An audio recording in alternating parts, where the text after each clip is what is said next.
दिन खाले बानी बुक रहेला साटा और बलिया बक्सर कबो झड़िया कहियो टाटा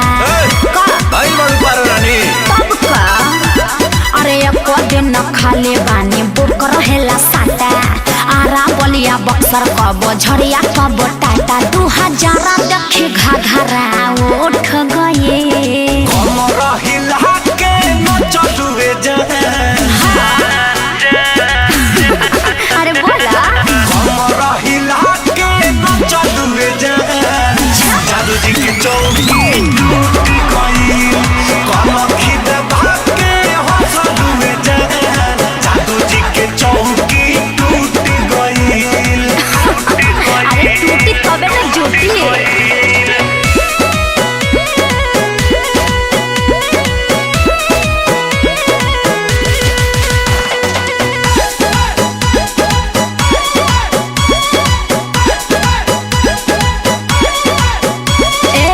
तोहरा कवन परेशानी बा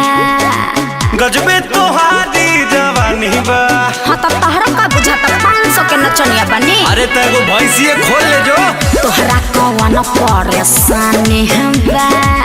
गजबे तोहारी जवानी बा। अरे चल बोली के चाल देख के छाती काहे फाटे अदा और स्टाइल के ना जोड़ा कोनो बाटे आजा लूटे वाला सब है लूट गए कमरा हिला के नचलुए अरे बोला ना बोला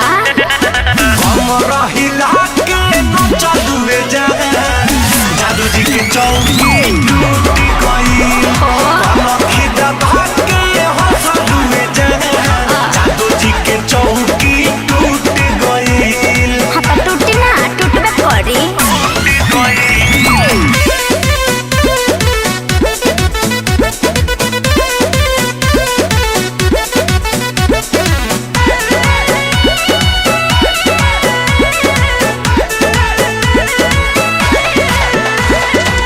मिले वाला ये तना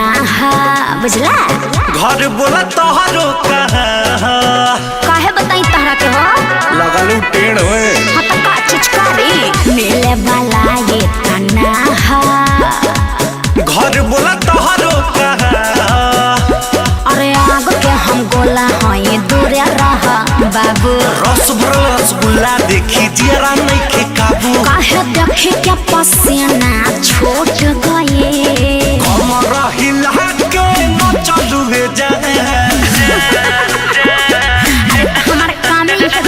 कमरा हिला के नचलुए जादू जी के चौकी टूटी गई कमखी दबा के हंसलुए जादू जी के चौकी टूटी गई।